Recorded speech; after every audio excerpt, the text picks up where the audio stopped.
জি হুজুর, আমার রাত্রেবেলা ঘুমানোর সময় খুব ভয় করে। আমার মনে হয় যে আমার পাশে কেউ একজন শুয়ে আছে, এরকম। আবার ফজর টাইমে আমাকে উঠতে দেয় না, আমাকে ঘুম পাড়ায় রাখে, এরকম মনে হয়। আচ্ছা আচ্ছা, বুঝতে পারছি। এগুলো হচ্ছে শয়তানের শয়তানি। শোনো, আমি তোমাকে বলি, রাতের বেলা ঘুমানোর সময় তুমি আয়াতুল কুরসি পড়ে ঘুমাইবা। ঠিক আছে? যদি রাতের বেলা আয়াতুল কুরসি পড়ে ঘুমাও, তাহলে শয়তানের যত ধরনের শয়তানি আছে, জিনের যত ধরনের দুষ্টুমি আছে, সবকিছু থেকে আল্লাহ তোমাকে হেফাজত করবে। হুজুর হুজুর, হুম। এমন বলে একটা দোয়া আছে যে এই দোয়াটা পড়বে তার জন্য বলে 70,000 ফেরেশতা দোয়া করবে।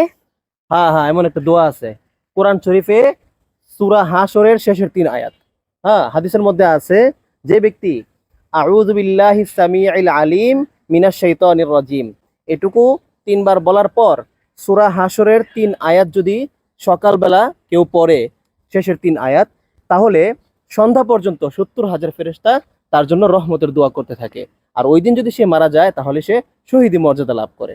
আবার যদি সন্ধ্যায় এই দোয়াটা এভাবে পড়ে, তাহলে পরবর্তী দিন সকাল পর্যন্ত একই মর্যাদা লাভ করে। বুঝতে পারছো? জি।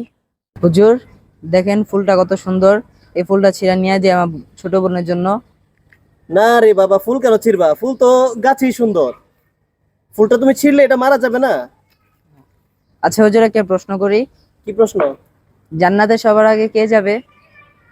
এটা জানো না? এত সহজ প্রশ্নের উত্তর। জান্নাতে সবার আগে যাবে হযরত মুহাম্মদ মুস্তাফা সাল্লাল্লাহু আলাইহি ওয়াসাল্লাম। উনি সবার আগে জান্নাতে যাবে, ওনার আগে কেউ জান্নাতে যাবে না। ঠিক আছে? জি। আসসালামু আলাইকুম। ওয়ালাইকুম আসসালাম। তোমাকে একটা প্রশ্ন করি। জি করেন। বলো তো, জান্নাতে সবচেয়ে বড় নিয়ামত কি? জান্নাতে সব থেকে বড় নিয়ামত, জান্নাতে কোনো সময় মৃত্যু হবে না। আবার আল্লাহ তাআলা যাকে একবার জান্নাতে প্রবেশ করাবেন তাকে কোনো সময় বের করবে না জান্নাত থেকে। তাই? জি।